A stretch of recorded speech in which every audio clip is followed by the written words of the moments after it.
Chapitre A. C'était une nuit d'été calme dans le petit village d'Eschenwald. La lune brillait haut dans le ciel et projetait une lumière argentée sur les ruelles étroites. Johannes, le vieux sacristain du village, fermait justement les portes de l'ancienne église en pierre. Chaque soir, il vérifiait que toutes les bougies étaient éteintes et que les fenêtres étaient bien fermées.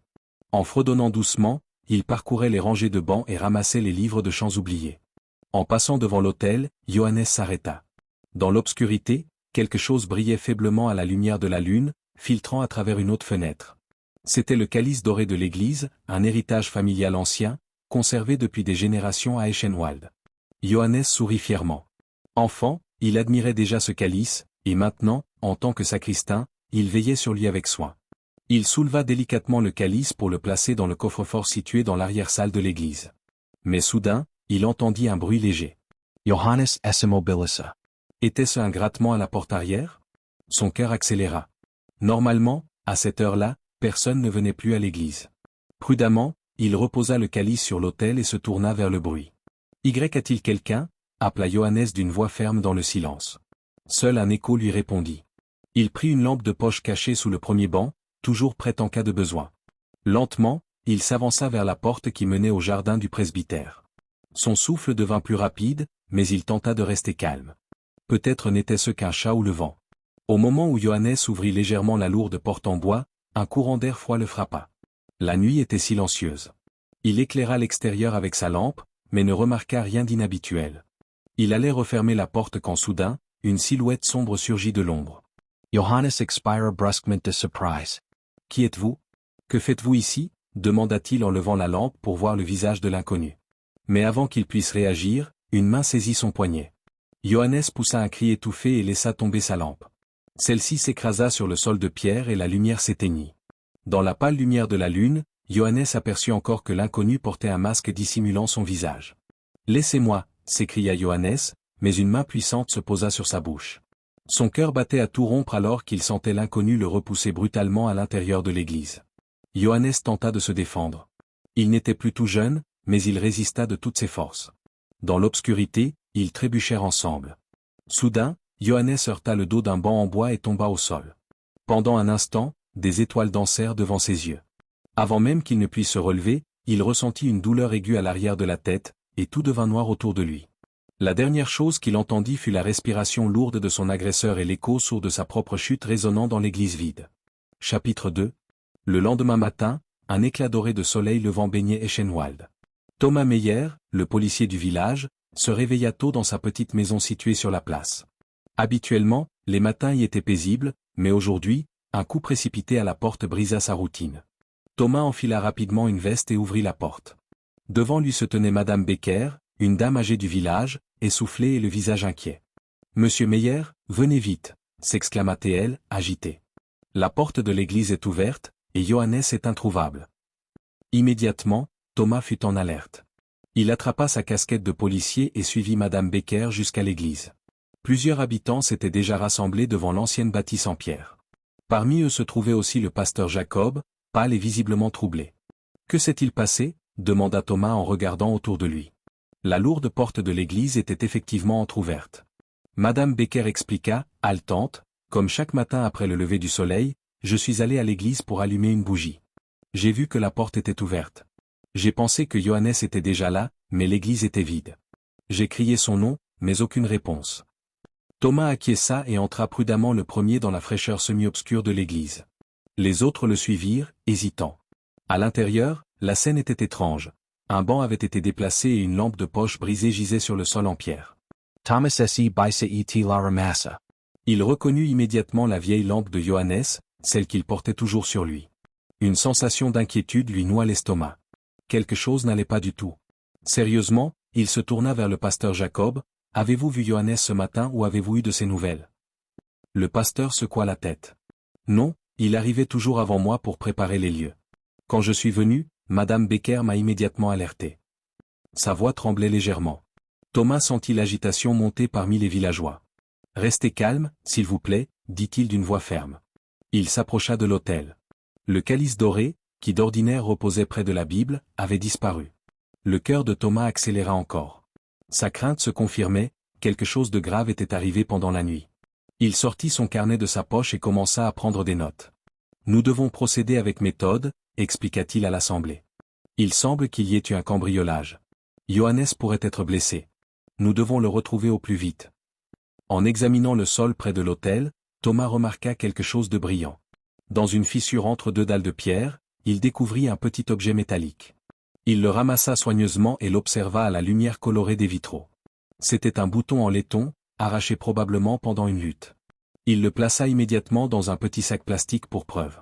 Pendant ce temps, deux autres villageois approchaient, Mark, le jeune agriculteur, et M. Bauer, le meunier. Ils avaient été alertés par la rumeur. Nous avons cherché partout dans le village, mais sans trouver ni Johannes, ni rien de suspect, rapporta Mark, essoufflé. Thomas les remercia pour leur aide. Nous devons organiser une recherche systématique, décida-t-il. Pasteur Jacob, pourriez-vous prévenir les autorités de la ville voisine? Pendant ce temps, je dirigerai les recherches ici. Le pasteur hocha la tête vivement et partit téléphoner. Thomas sortit sur le parvis de l'église. Le soleil montait dans le ciel, mais la paix habituelle avait disparu. À la place, une tension sourde régnait parmi les habitants, qui attendaient ses instructions. Formez de petites équipes et fouillez les environs, ordonna Thomas. Explorez le village, les champs et le bord de la forêt. Johannes pourrait être blessé et avoir besoin d'aide. Cherchez aussi le calice ou toute autre piste. Et personne ne part seul, restez toujours à deux. Les gens acquiescèrent rapidement et se divisèrent en groupes. Alors qu'ils se dispersaient, Thomas s'arrêta un instant, regardant la porte de l'église restée entr'ouverte et l'intérieur silencieux. Il se promit de tout faire pour retrouver Johannes et percer le mystère de ce matin inquiétant. Chapitre 3. Toute la matinée, les villageois cherchèrent sans relâche Johannes. En groupe de deux, ils explorèrent les prairies, les champs et les lisières de la forêt. Thomas menait une petite équipe le long de la rivière, là où poussait un roseau épais. Encore et encore, ils appelèrent Johannes par son nom, mais seule la brise dans les arbres et le chant des oiseaux leur répondit. Après plusieurs heures, ils se retrouvèrent, épuisés, sur la place du village. L'ambiance était lourde. Beaucoup étaient inquiets pour Johannes, qui était aimé de tous. Thomas s'essuya le front, tentant de cacher sa déception. Nous avons fouillé partout, déclara M. Bauer en s'appuyant sur ses genoux, haletant. Aucune trace de Johannes. C'est comme s'il s'était évaporé. Plusieurs acquiescèrent tristement. Mark, lui aussi, secoua la tête, le visage pâle d'inquiétude. Thomas leva calmement la main pour apaiser les esprits. Nous ne devons pas perdre espoir, dit-il avec fermeté. Peut-être s'est-il caché quelque part ou est-il blessé sans pouvoir appeler à l'aide. Nous devons continuer à chercher. Il balaya la place du regard. Mais d'abord, reposons-nous un peu, buvons de l'eau, puis nous déciderons de la suite. Les villageois s'assirent sur les bancs ou autour de la fontaine. Certains partageaient des bouteilles d'eau. Pendant cette pause, Thomas repassa mentalement tous les éléments connus. Un cambriolage, un calice disparu, un sacristain introuvable, tout cela ne pouvait pas être une simple coïncidence. C'est alors qu'une petite voix s'éleva timidement. C'était Madame Schmitz, une vieille dame vivant près de l'église. Je me suis réveillée cette nuit, dit-elle, hésitante. Tous les regards se tournèrent vers elle. Je n'arrivais pas à dormir. En regardant par la fenêtre, j'ai vu une voiture inconnue traverser le village. C'était très tard, vers 2 heures du matin. Cela m'a semblé étrange, car à cette heure, il n'y a jamais personne. Un murmure parcourut la foule. Thomas s'approcha d'elle. Avez-vous vu d'autres détails? Quel type de voiture? Madame Schmitz frotta ses mains nerveusement. Elle était sombre, peut-être bleue ou noire. Un break ou une petite camionnette. Les phares étaient tamisés. Elle roulait lentement, puis elle a accéléré et disparut en direction de la grande route. Thomas hocha la tête, songeur. Un véhicule inconnu en pleine nuit, cela pouvait signifier que le voleur était un étranger, ayant fui en voiture, peut-être avec Johannes. Alors qu'il réfléchissait, Mark prit la parole. Hier, il y avait justement un étranger dans le village, dit-il. Un homme qui prenait des photos de l'église. Je l'ai vu quand je revenais des champs. Le pasteur Jacob acquiesca. Oui, je m'en souviens aussi. Il est venu dans l'après-midi. Il a demandé à visiter l'église. Johannes lui a fait visiter. Cet homme posait beaucoup de questions, surtout sur les objets de valeur de l'église. L'agitation monta parmi les villageois. Thomas sentit son propre cœur battre plus vite. Un homme étranger intéressé par le calice, et une voiture inconnue pendant la nuit, les pièces du puzzle semblaient s'assembler. Quelqu'un sait-il qui était cet homme ou où il logeait? Demanda Thomas vivement. Le propriétaire du petit auberge s'avança. Il a passé la nuit chez moi, confirma-t-il. Il s'appelait Monsieur Kruger, je crois. Il disait être étudiant en histoire, en voyage de recherche. Il a posé beaucoup de questions sur notre village. Est-il encore dans l'auberge? Demanda Thomas rapidement. Le propriétaire secoua la tête. Non, il est parti très tôt ce matin. Avant le lever du soleil. Il a payé en espèces et est parti avec sa voiture. Le visage de Thomas se durcit. Tout cela semblait de plus en plus suspect. A-t-il dit où il allait? Le propriétaire réfléchit un instant. Il a vaguement parlé d'un trajet vers le sud, mais rien de précis. Thomas acquiesça brièvement. Il se tourna vers les villageois. Je vais contacter immédiatement la police de la ville voisine. Nous devons retrouver cet homme. Si Johannes est avec lui, nous devons agir vite. Tandis que plusieurs villageois murmuraient d'approbation, Thomas sentit naître en lui une lueur d'espoir. Enfin, une piste concrète. Il sortit son téléphone pour appeler ses collègues. La course contre la montre avait commencé. Chapitre 4. Quelques heures plus tard, Thomas roulait à toute vitesse sur la route menant à la ville voisine. Les nouvelles de la police faisaient battre son cœur plus vite. Ils avaient localisé une voiture suspecte dans une station-service en périphérie. La description correspondait exactement à celle du suspect. Les collègues avaient arrêté le conducteur. Maintenant, Thomas voulait lui parler en personne. En arrivant au commissariat, Thomas fut accueilli par le commissaire Berger, un ancien collègue. Berger le conduisit dans une salle d'interrogatoire froide et simple. Un jeune homme aux cheveux bruns en bataille y était assis, l'air nerveux. Devant lui, un sac à dos et un appareil photo étaient posés sur la table. « Voici Monsieur Kruger, murmura Berger. Nous l'avons arrêté à titre préventif. Jusqu'à présent, il nie tout en bloc. » Thomas hocha la tête et s'approcha de la table. Il observa attentivement l'homme. « Monsieur Kruger, je m'appelle Thomas Meyer, policier du village d'Eschenwald, commença-t-il calmement. Vous savez probablement pourquoi vous êtes ici. » L'homme parut épuisé et anxieux. « On m'a arrêté, mais je ne comprends pas vraiment ce qu'on me reproche, répondit-il en levant les yeux vers Thomas. Cette nuit, il y a eu un cambriolage dans l'église d'Eschenwald, expliqua Thomas, observant sa réaction. Un calice précieux a été volé et notre sacristain Johannes est porté disparu. Les yeux de Kruger s'écarquillèrent d'horreur sincère. Despero? C'est terrible. Mais quel rapport avec moi?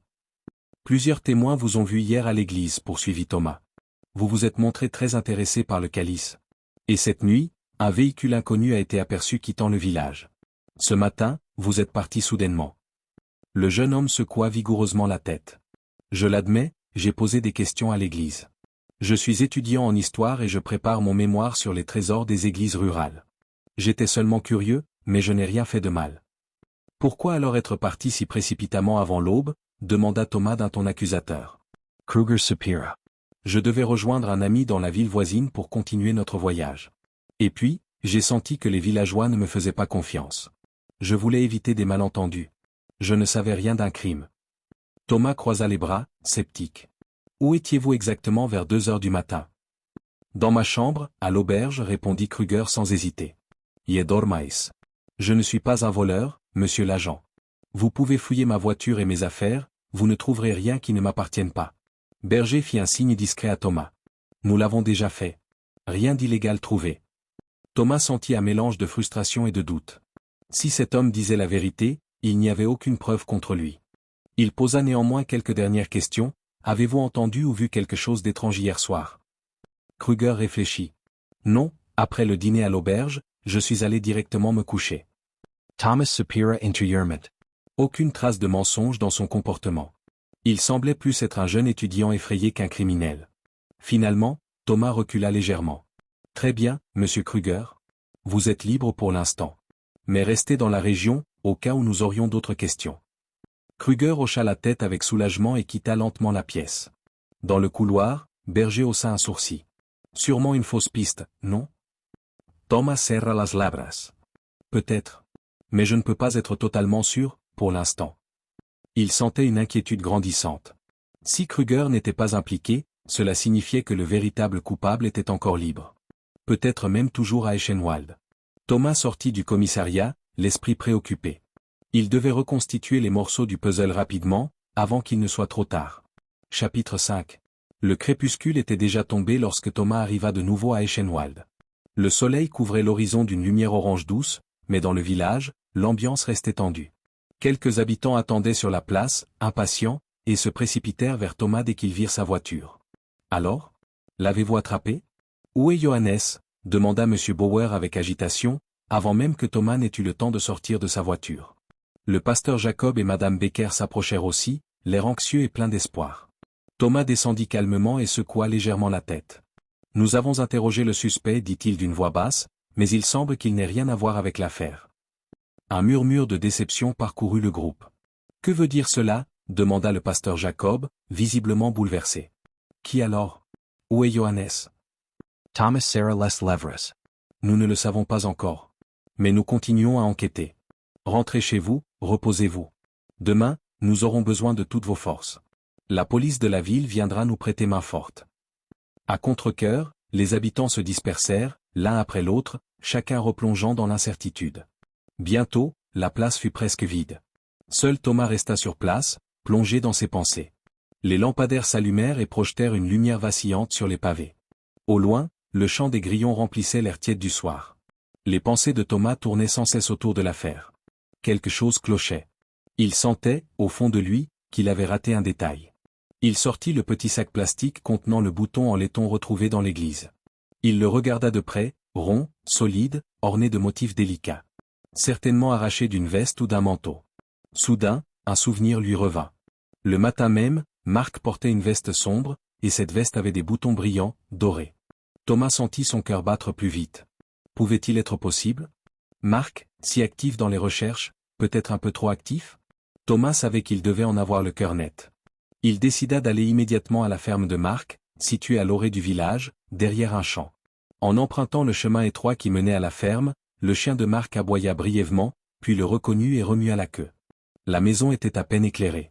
Thomas approcha de la porte d'entrée, entr'ouverte. « Marc? » C'est Thomas Meyer, appela-t-il doucement en poussant la porte. Pas de réponse. Il frappa légèrement. La porte s'ouvrit encore davantage. À l'intérieur, tout était silencieux et sombre. Thomas s'avança prudemment dans le couloir. Sur le porte-manteau, pendait une veste de travail vert foncé. Il s'approcha. Son cœur battait plus fort, l'un des boutons en laiton manquait. Les autres boutons ressemblaient parfaitement à celui trouvé dans l'église. Un frisson parcourut Thomas. Le bouton entre ses doigts et la veste devant lui racontait la même histoire. Marc, se pourrait-il qu'il soit impliqué? Alors que Thomas tentait de rassembler ses pensées, il entendit soudain des pas sur le gravier derrière la maison. Il sursauta. Était-ce Marc qui revenait? Il se glissa rapidement dans l'ombre, près d'une fenêtre. De là, il aperçut Marc avançant dans la cour, tenant une lampe de poche éteinte et un sac dans l'autre main. Son visage avait une expression déterminée et nerveuse. Thomas sentit son propre cœur s'accélérer. Marc prévoyait manifestement quelque chose. Il retourna silencieusement près de la porte, attendant que Marc entre. Marc entra sans se douter de rien, puis s'arrêta en voyant la porte grande ouverte. Il resta figé. « Thomas? » C'est toi? Appela-t-il d'une voix incertaine. Thomas s'avança lentement vers la lumière. Il montra calmement le bouton qu'il tenait. Je t'attendais, Marc, dit-il d'une voix basse mais ferme. Nous devons parler. Chapitre 6. Marc, cela ne sert à rien de mentir, commença Thomas doucement, en gardant un œil vigilant sur le jeune homme. J'ai retrouvé ce bouton, j'ai vu ta veste. Je sais que tu es lié à la disparition de Johannes et au vol du calice. Dis-moi où est Johannes. Est-il vivant? Le visage de Marc pâlit brusquement puis rougit. Tremblant, il posa son sac à terre. Je ne voulais pas lui faire de mal, murmura-t-il d'une voix étranglée. Il faut me croire, Thomas. Thomas fit un pas en avant, les mains ouvertes en signe de calme. Explique-moi ce qui s'est passé. Que s'est-il vraiment passé cette nuit? Pourquoi? Dans les yeux de Marc, des larmes brillaient. Il prit une profonde inspiration avant de parler. Tu sais que notre ferme va mal depuis des mois, dit-il d'une voix faible. Le gel a détruit la moitié de nos récoltes. Nous sommes endettés. Mon père a besoin de médicaments coûteux. Je ne savais plus quoi faire. Il s'arrêta un instant pour ravaler ses sanglots. Quand cet étranger a parlé du calice et de sa valeur, j'ai pensé que peut-être je pourrais le prendre. Le vendre? Sauver la ferme. Thomas resta silencieux, laissant Marc continuer. Cette nuit-là, je suis allé à l'église. Je savais que Johannes faisait parfois une dernière ronde. Mais j'espérais être rapide. La porte du jardin était entr'ouverte. Je suis entré. Le calice était juste là. Sa voix se brisa. Mais Johannes m'a surpris. Il m'a crié dessus. J'ai paniqué. On s'est battu. Il est tombé. Il s'est cogné la tête. Marc tremblait maintenant de tout son corps. Il était inconscient. J'ai eu peur, Thomas. Une peur terrible. J'ai pensé qu'il allait tout raconter s'il se réveillait. Alors je l'ai emmené. Je l'ai caché dans la vieille grange au bord de la forêt. Je l'ai attaché, juste pour quelques heures. Je comptais le libérer aujourd'hui. Les larmes coulaient librement sur son visage. Je n'ai jamais voulu le blesser. Thomas sentit un poids sur son cœur. Il comprenait la détresse de Marc, mais il savait aussi que ses actes étaient graves. Et le calice? Demanda-t-il doucement. Mark baissa la tête. Il est dans ce sac, dit-il en pointant du doigt le sac au sol. Je comptais le cacher ailleurs. Thomas fit un pas vers lui. Marc, écoute-moi. Il est encore temps. Johannes est vivant, n'est-ce pas? Nous devons l'aider maintenant, tout de suite. Personne n'est mort. Si tu coopères, on trouvera peut-être une solution. Un instant, Marc sembla hésiter. Ses épaules s'affaissèrent, il hocha faiblement la tête. Mais soudain, un éclat de panique passa dans ses yeux. Non, je ne peux pas. Murmura-t-il d'une voix brisée. Avant que Thomas ne puisse réagir, Marc saisit le sac, le poussa violemment sur le côté, bousculant Thomas. Surpris, Thomas perdit l'équilibre. Quand il se redressa, Marc s'enfuyait déjà dans l'obscurité. Mark. Arrête, cria Thomas en se lançant à sa poursuite. À travers l'herbe humide, sous la faible lumière de la lune, Thomas poursuivit la silhouette qui fuyait, son cœur battant à tout rompre. Des branches griffèrent ses bras alors qu'il pénétrait dans la forêt. Il entendait devant lui les branches craquer où Marc n'était pas loin. Thomas serra les dents et accéléra encore. Il savait où Marc allait, vers la vieille grange abandonnée, là où Johannes devait être retenu. Entre les troncs d'arbres, il aperçut enfin les planches grises et usées du vieux bâtiment. Une lumière blafarde filtrait par la porte entr'ouverte. Thomas ralented. De l'intérieur lui parvenait un gémissement étouffé. Son instinct lui hurla, Johannes était là. Il fallait faire vite. Chapitre 7. Déterminé, Thomas s'approcha prudemment de la vieille grange. Il poussa doucement la porte en bois qui grinça sur ses gonds. Dans la lumière faible de sa lampe, il vit deux silhouettes, Marc, haletant, adossé au mur du fond, et Johannes, assis au sol, attaché à un vieux poteau en bois. L'évasion précipitée de Marc avait visiblement ruiné son plan de tout cacher. En voyant Thomas entrer, Marc se retourna brusquement, ses yeux écarquillés de peur. Dans sa main, il serrait toujours le sac contenant le calice. Thomas sentit son cœur battre violemment, mais il garda sa voix calme. « Ça suffit, Marc, dit-il d'un ton ferme. C'est fini. » Marc respirait fort. Dans ses yeux, Thomas lisait la panique et la fatigue. Pendant un instant, il sembla chercher une nouvelle issue, mais il comprit qu'il n'y en avait plus. Il regarda autour de lui où la nuit noire dehors, Thomas devant lui et ses épaules s'affaissèrent enfin. Le sac glissa de ses mains et tomba lourdement au sol. Lentement, Marc leva les mains en l'air, en signe de reddition. « Je suis désolé, murmura-t-il d'une voix brisée. Des larmes brillèrent sur ses joues. Il baissa la tête, incapable de soutenir le regard de Thomas. Thomas poussa un léger soupir de soulagement. Il s'avança prudemment, prit le sac et le posa plus loin, hors de portée. Puis il posa une main rassurante sur l'épaule de Marc. « Tu as bien fait de t'arrêter, dit Thomas doucement. Il n'est pas trop tard. » Sans perdre de temps, Thomas se tourna vers Johannes. Le vieux sacristain était conscient mais très affaibli. Ses poignets et ses chevilles étaient attachés avec de grossières cordes, et un chiffon sale était noué autour de sa bouche. Thomas s'agenouilla à ses côtés. « Tout ira bien, Johannes, murmura-t-il en lui retirant délicatement le tissu de la bouche.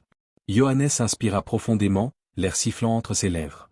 Dans la lumière tremblante, Thomas aperçut une fine traînée de sang séché sur la tempe de Johannes, mais la blessure semblait moins grave qu'il ne le craignait. « Thomas » murmura Johannes d'une voix rauque. « Je suis là, répondit Thomas en sortant son couteau de poche.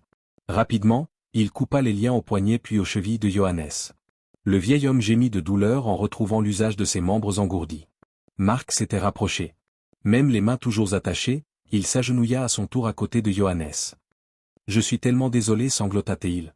Je n'ai jamais voulu ça. » Johannes leva difficilement les yeux vers lui. Dans son regard fatigué, il n'y avait ni colère ni haine, mais seulement une immense tristesse. « Je sais, mon garçon, murmura Johannes avec douceur. Tu croyais n'avoir pas d'autre choix. » Marc éclata en sanglots. Thomas passa un bras autour des épaules de Johannes pour l'aider à se relever. « Nous allons te ramener au village, dit-il d'une voix rassurante. Il jeta un regard à Marc. « Viens, aide-moi. » Tremblant mais obéissant, Marc se releva et soutint Johannes de l'autre côté. Ensemble, lentement, ils sortirent de la grange. Dehors, l'air frais de la nuit les enveloppa. Au loin, des gyrophares bleus clignotaient déjà, les secours et la police arrivaient. Marc resta près de Johannes jusqu'à ce qu'ils atteignent la lisière du bois. Là, des villageois accouraient à leur rencontre, menés par le pasteur Jacob, une lampe à la main. « Johannes » cria le pasteur, soulagé, en courant vers lui. Bientôt, ils entourèrent Johannes, lui offrant de l'eau, des couvertures et leur soutien. Le pasteur, en voyant Marc, comprit immédiatement ce qui s'était passé. Son visage exprimait à la fois choc et compassion. Il posa simplement une main sur l'épaule de Johannes, sans dire un mot. Lorsque les ambulanciers prirent en charge Johannes, Thomas remit le sac contenant le calice au pasteur Jacob. « Remettez-le à sa place, dit Thomas avec un léger sourire. Le pasteur hocha la tête, les yeux pleins de larmes de gratitude. 2 policiers menottèrent Marc sans brutalité. Avant de monter dans le véhicule, Marc lança un dernier regard vers Johannes. Le vieil homme leva lentement une main pour lui faire un geste de pardon. Marc baissa la tête en réponse et monta sans résistance. Thomas resta là un moment, regardant les voitures s'éloigner dans la nuit qui pâlissait. Son cœur était lourd, mais empli de soulagement, Johannes était sain et sauf, le calice retrouvé, et la vérité révélée. Et malgré la douleur, il sentait que le village d'Eschenwald sortirait plus fort de cette épreuve.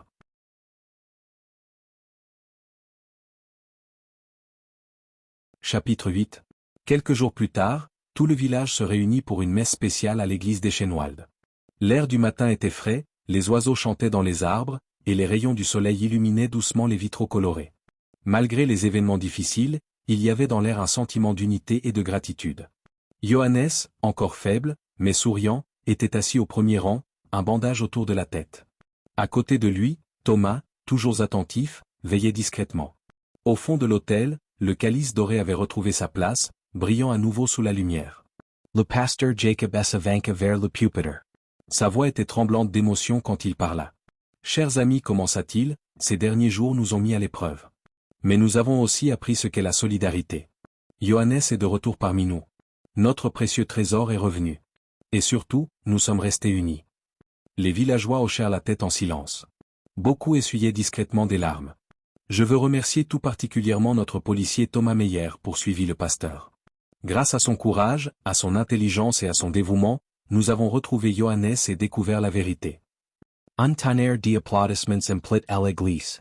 Thomas rougit légèrement et s'inclina modestement. « Il a empêché une tragédie plus grande, ajouta le pasteur. Et il nous rappelle que derrière chaque erreur, il peut y avoir de la détresse. Nous devons aussi penser à ceux qui, dans leur désespoir, font de mauvais choix. » Thomas posa doucement une main sur l'épaule de Johannes. Tous deux savaient que ces mots s'adressaient aussi à Marc. Marc était en détention, en attente de son procès, mais beaucoup dans le village souhaitaient déjà lui offrir une seconde chance, et aider sa famille en difficulté. « Nous prierons pour Johannes, pour notre communauté, conclut le pasteur, et aussi pour Marc, afin qu'il puisse réparer ses erreurs et retrouver un chemin parmi nous. » Un murmure d'approbation monta dans l'église. Après la messe, tout le village sortit sur la place, baigné de soleil. Un petit déjeuner champêtre avait été organisé, café chaud, brioche, tarte et rire partagé.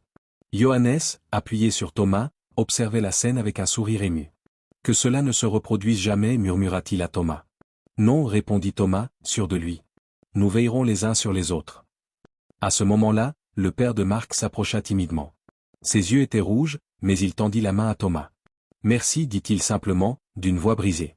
Thomas serra sa main avec force. « Nous allons traverser cela ensemble, répondit-il. » Sous le ciel clair d'Eschenwald, au son des cloches qui carillonnaient, chacun savait au fond de lui que le village sortirait grandi de cette épreuve. Le soleil se leva plus haut, illuminant les sourires, les embrassades, les paroles réconfortantes. Eschenwald, leur maison, était redevenu ce qu'il avait toujours été, un lieu de confiance, d'espoir et d'entraide.